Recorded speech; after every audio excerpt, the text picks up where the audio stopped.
Today we are going to make a self-portrait, and we're going to make it super fun with bright colors.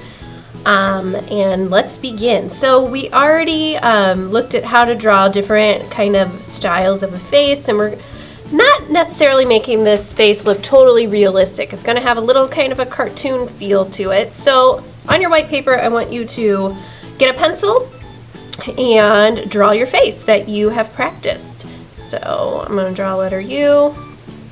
And this should look like you as much as you can. So if you have long hair, don't draw a person with short hair, and vice versa.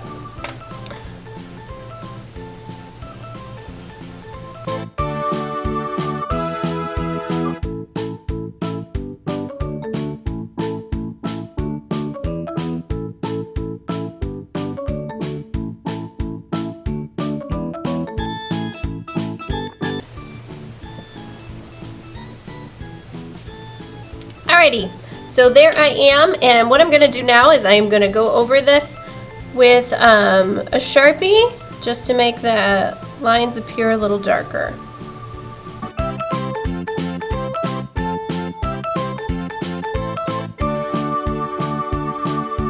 Alright, so now what I'm going to do is I'm going to take, I have some oil pastels here. If you don't have oil pastels, you can do this with crayon, but you might not be able to do the second step. But what I want you to do is pick up bright colors, bright. So, like I said, this isn't really realistic.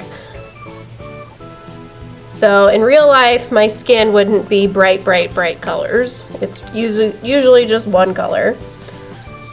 So, I'm going to pick a few colors here. And I'm just going to start making marks around my face.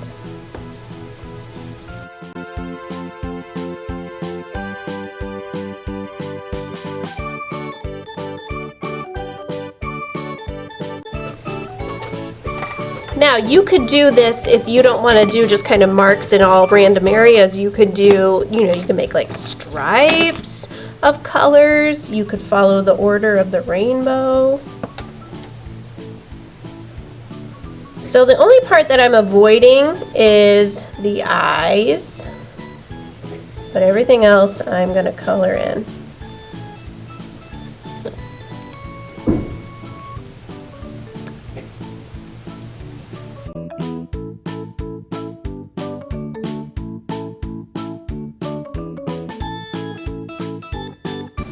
Alright, so now I'm just going back in and finding little areas I missed and filling them in.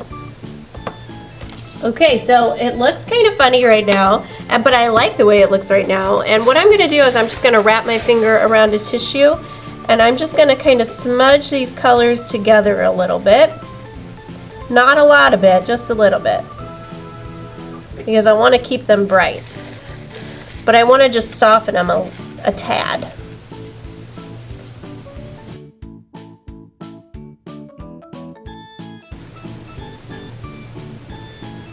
So when I do this, I'm kind of just rubbing and picking my finger back up quickly.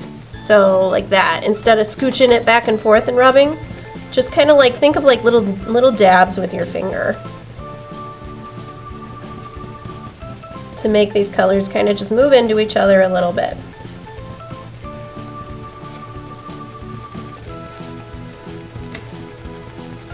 And the goal is I want to fill up any little white areas that I might have missed.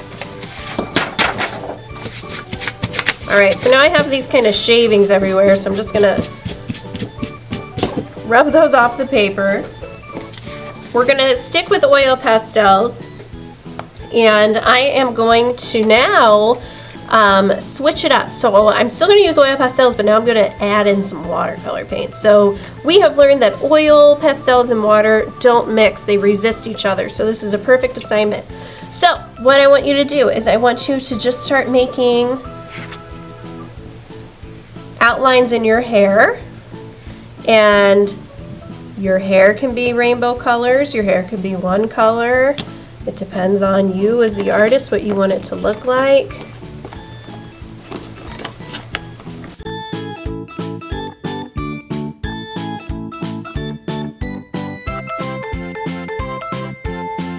And then if you want to go ahead and add a design and color on your shirt, go ahead and do that.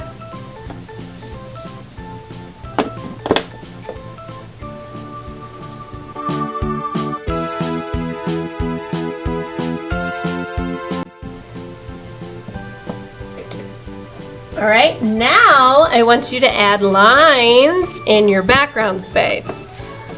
So think about what lines you know, right? We know straight lines. We know wavy lines. We know broken lines. We know dotted lines. We know zigzag lines. We know loopy lines. Castle.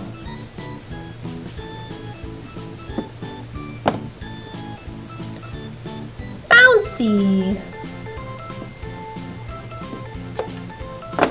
Now. It's so colorful, but it's kind of hard to see where things stop and end, so you have to know what is what. So I'm going to get my watercolor paints out, and I'm going to start painting.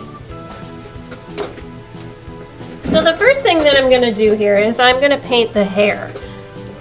And so you want to just choose your color. And I'm going to choose this kind of violet, deep purple color. And I'm going to paint my hair. Watercolor paints, you never want to get too much water because then it's going to spread a little too much. So it's always finding that perfect amount. You got to wake up the paint with the water, get it on the brush, and start moving it on the paper. Never scooch your brush and pull a hair. Always give your brush good hair. And then when you have to get into little areas, slow down. Use the tippy toe of your brush.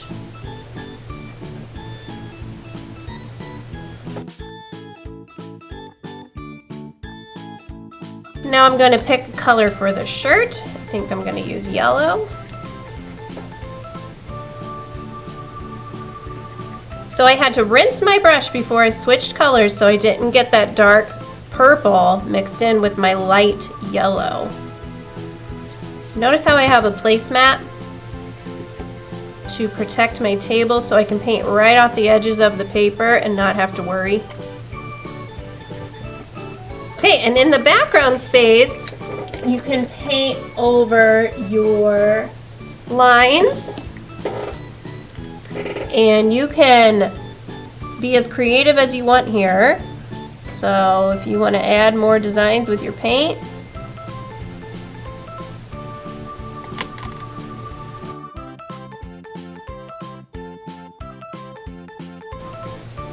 you could just paint solid colors across, like stripes.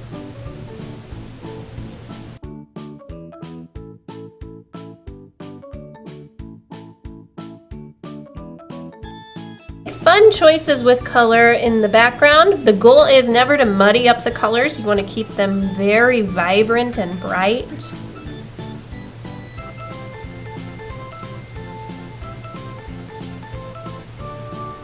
Now this blue is blending in a little bit with that green. That's just because there's a lot of water on the paper, but it doesn't really bother me that much because it's still going to look nice. And I'm just going to smooth it out.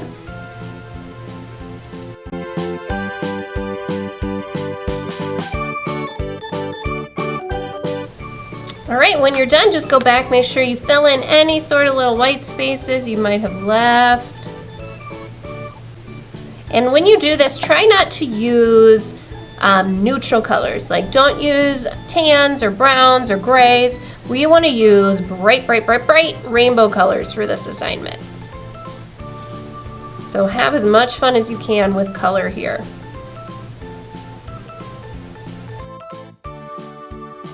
Obviously, you're going to need to set this in a place to dry.